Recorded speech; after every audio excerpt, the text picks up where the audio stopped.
Bravo, bravo et bonjour, bravo et courage à ceux qui ont encore perdu des plumes ce jeudi à Cagnes-sur-Mer.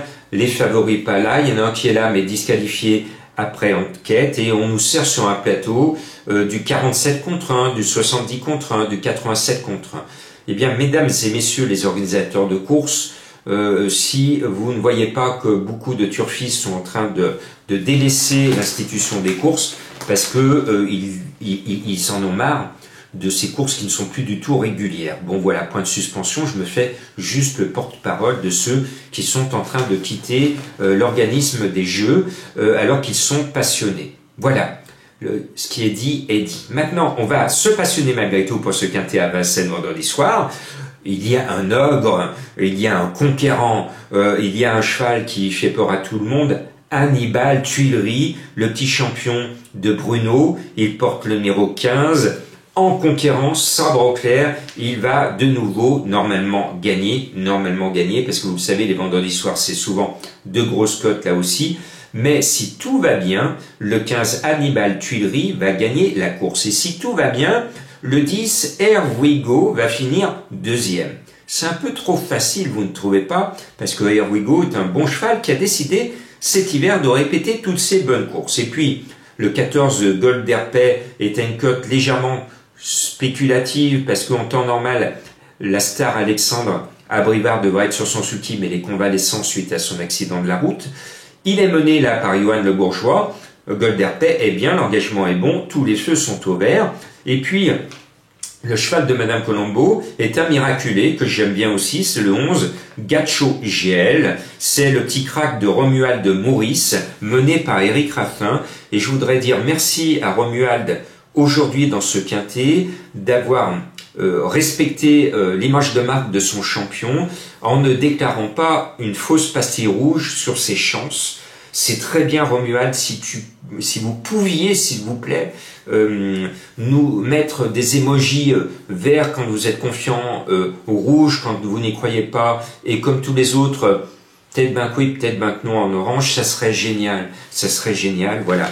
Donc on l'aime, Gacho GL, c'est un miraculé, il est sorti des flammes quand il revenait des courses de Lyon l'année dernière, grâce au courage de son équipe, il est toujours là, il a pu être soigné, et il nous revient comme avant. Donc c'est un cheval que j'admire énormément. J'adore les miraculés. Donc ce 11, je le mets sans hésitation. Et c'est en plus le cheval de Madame Colombo. Le 16, Eureka Avry trouve l'engagement de son hiver. L'entourage est confiant, moi aussi. Et puis je suis abonné le plus possible à Franck Nivard. Il nous mène le 8 Ginko Tellois. S'il reste sage, il va être là. C'est un cheval qui a toujours été un peu en délicatesse avec ses allures. Et puis ce n'est pas Belzébuth, le numéro 7, c'est Belzébuth Jette.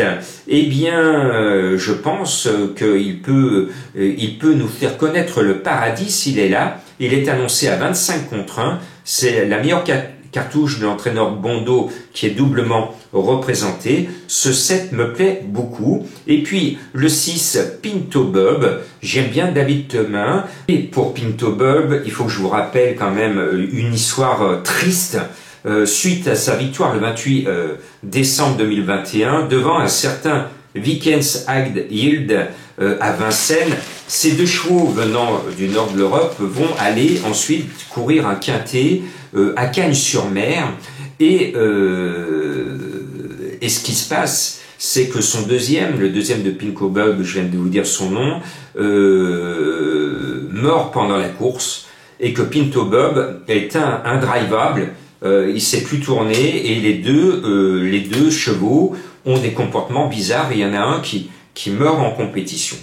J'avais alerté tout le monde à l'époque, je n'ai jamais eu de réponse, je n'ai jamais eu vent d'analyse faite sur le cheval qui est mort en course, ni s'il y avait eu des prélèvements sur Pinto Bob. Ça a été l'une des grandes zones d'ombre de ma carrière de journaliste, j'ai essayé d'enquêter mais sans succès, je n'ai jamais pu savoir les raisons du décès de ce cheval. Si quelqu'un parmi vous connaît les raisons du décès de ce cheval suite au quintet de Cagnes-sur-Mer, je serais friand d'avoir enfin une réponse. Des fois, quand on lance une bouteille à la mer sur les réseaux sociaux, des fois, même plusieurs années après, on a un élément de réponse. En tout cas, voilà, Pinto Bob, c'est un cheval que j'aime bien depuis cette affaire-là, parce que il s'est passé quelque chose de bizarre ce jour-là, tout simplement. Maintenant, je vous souhaite bonne chance, hein, accrochez-vous, c'est un vendredi.